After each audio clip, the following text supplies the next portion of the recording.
మీకు ఎటువంటి సమస్యలున్నా స్క్రీన్ మీద కనిపించే ఫోన్ నెంబర్కి వాట్సాప్ లేదా ఫోన్ చేసి సంప్రదించండి. ఓం శ్రీ గురుభ్యో నమః. ఓం శ్రీ మహాగణాధిపతే నమః.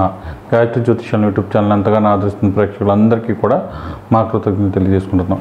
ఈరోజు ఈ వీడియో ద్వారా కుజుడు ధనుసు రాశిలో ఉండి కుజు మహాదశ 7 సంవత్సరాలు జరుగుతున్నప్పుడు వాళ్ళకి ఎలాంటి ఫలితాలు వస్తాయి అనే విషయాన్ని తెలుసుకుందాం. అయితే ఇది 1లో ఉన్నాడా, 4లో ఉన్నాడా, 8లో ఉన్నాడా వీటితో సంబంధం లేదు. అలాగే లగ్నంతో కూడా సంబంధం లేదు. బ్లైండ్గా కుజుడు ధనుసు రాశిలో ఉన్నాడు. ఆ ధనుసు రాశిలో ఉండి కుజుమా దశ వస్తే వాళ్ళకి ఎలా ఉంటుంది? కుజుమా దశ మొత్తం 7 సంవత్సరాలు ఉంటుంది. ధనుసు రాశికి కుజుడికి మిత్రత్వం ఉంటుందన్నమాట. దానివల్ల తప్పకుండా ధనుసు రాశిలో కుజుడు ఉన్నప్పుడు చాలా వరకు చక్కటి ఫలితాలు అన్ని రకాలుగా ప్రభుత్వ ఉద్యోగం రావడానికి అవకాశాలు ఎక్కువ ఉంటాయి. రాజకీయంగా మంచి పలుకుబడి వచ్చే అవకాశం ఉంటుంది. నామినేటెడ్ పోస్టులు రావడం ఉంటుందన్నమాట.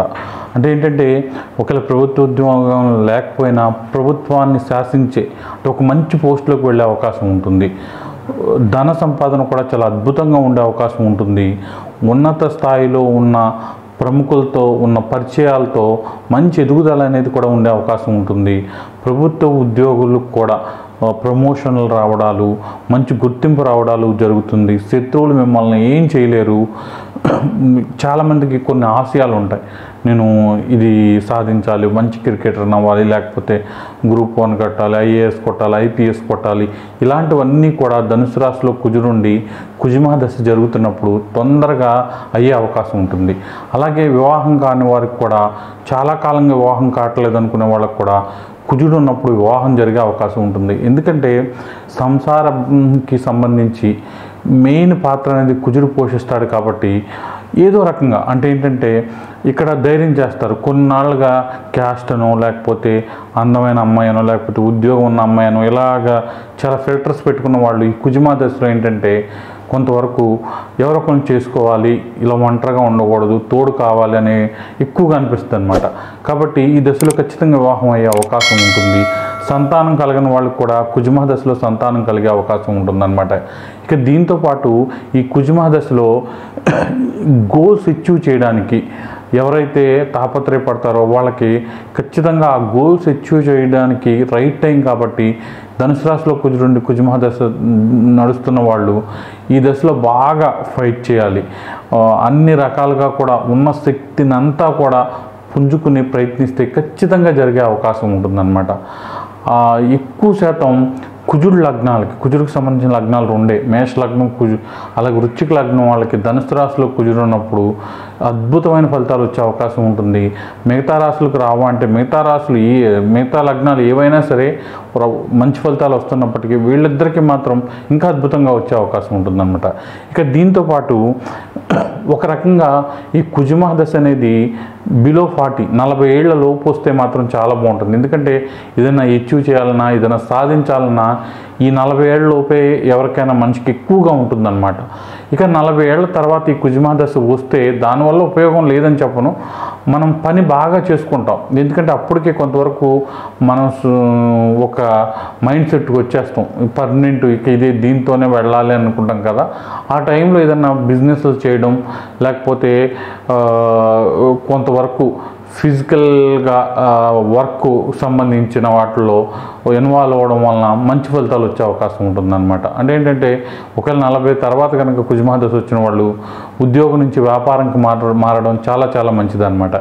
ఇక దీంతోపాటు నక్షత్రాలను బట్టి ఒక ధనుసు రాశిలో కుజుడు ఉంటే 3 నక్షత్రాలు ఉంటాయి ధనుసు రాశిలో. మూలా నక్షత్రం, పూర్వాషాఢ నక్షత్రం, ఉత్తరాషాఢ నక్షత్రం. మూలా నక్షత్రానికి అధిపతి కేతువు కాబట్టి కేతువుకు సంబంధించిన నక్షత్రంలో కనుక కుజుడు ఉంటే మాత్రం ఆ కుజుమా దశలో కోపం విపరీతంగా వచ్చేస్తూ ఉంటుంది. ఎందుకంటే కేతు కుజుల కలయిక అనేది కొంతవరకు హెడ్లెస్గా ఉంటుందన్నమాట.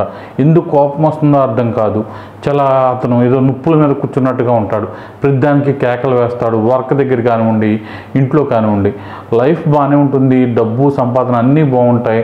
కొంతవరకు కోపం పెరిగిపోయి ప్రతిదానికి కూడా అసహనం అనేది, తృప్తి లేకపోవడం అనేది ఎక్కువగా ఉంటుందన్నమాట. ఇక పూర్వాషాఢ నక్షత్రం శుక్రుడు నక్షత్రంలో ఉంటే మాత్రం ఈ కుజుమా దశలో కొంతవరకు 40 బిలో ఉన్న వాళ్ళకు మాత్రం వేరే వేరే ఆలోచనలు, ఎఫ్ఐఆర్లు ఇలాంటి వాటి మీద ఆసక్తి కలగడం, ఇందాక చెప్పిన ఫలితాలతో పాటు ఎక్స్ట్రా అన్నమాట ఇవన్నీ. కుజుడు ఏంటంటే ఎనర్జీ కారకుడు, సెక్సువల్ స్టామినాకి, ఆ డిజైర్స్కి కారకుడు. అలాంటి గ్రహం శుక్రుడు నక్షత్రంలో ఉన్నప్పుడు అవి ఎక్కువగా యాంప్లిఫై అయ్యి వాటికి సంబంధించిన విషయాల మీద ఆసక్తి పెరిగిపోయే అవకాశం ఉంటుంది. ఇక ఈ కుజుడు కనుక రవి నక్షత్రంలో ఉంటే, ఉత్తరాషాఢ నక్షత్రంలో ఉంటే ఖచ్చితంగా ఉన్న స్థానానికి వెళ్ళడానికి చేసే ప్రయత్నాలన్నీ బాగా కలిసి వచ్చే అవకాశం ఉంటుంది. ఖచ్చితంగా అనుకున్నది సాధిస్తారు. ఇందాక చెప్పిన ఫలితాలతో పాటు ఇవి కూడా ఇంకా బాగా యాడ్ అయ్యి మంచి పొజిషన్ అనేది గుర్తింపు ఉంటుంది అన్నమాట వాళ్ళకి. ఇప్పుడు ఏదైనా పని చేస్తే కొంతమందిని గుర్తుపెట్టుకుంటాం మనం. ఎవరిని? ఇప్పుడు ఎంతోమంది సీఎంలు, ఎంతోమంది ఎమ్మెల్యేలు, ఎంతోమంది మినిస్టర్లు, ఎంతోమంది ఉద్యమకారులు అందరూ ఉంటారు, కానీ కొంతమంది పేర్లే పైకి వస్తాయి అన్నమాట. అలాంటిది ఉత్తరాషాఢ నక్షత్రంలో కుజుడు ఉన్న వాళ్ళకి ఈ కుజుమ దశ జరుగుతున్నప్పుడు చేసే పనుల వల్ల గుర్తింపు వచ్చే అవకాశం ఉంటుందన్నమాట. ఇక ఫైనల్గా ఒకవేళ రాహుతో కానీ, శనితో కానీ, కేతువుతో కానీ కుజుడు కలిసి ఉంటే ఈ ధనుసు రాశిలో కొంతవరకు ఇబ్బందికర ఫలితాలు ఇచ్చే అవకాశం ఉంటుంది కుజుమ దశలో. ఎందుకంటే అది నాగదోషం కింద పరిగణిస్తారు. ఆ మనిషికి ఒక రకమైన పొగరు కానీ, కోపం కానివ్వండి, ఎవరిని లెక్కలేనితనం కానివ్వండి వచ్చే అవకాశం ఉంటుంది. ఇది కుజుమ దశలో ఇంకా ఎక్కువైపోయే అవకాశం ఉంటుంది. ఖచ్చితంగా వీటికి సంబంధించిన రెమెడీలు చేసుకోకపోతే కొంతవరకు వృత్తి ఉద్యోగాల పరంగా కానివ్వండి, పర్సనల్ లైఫ్ పరంగా కానీ ఇబ్బందులు పడే అవకాశం ఉంటుంది.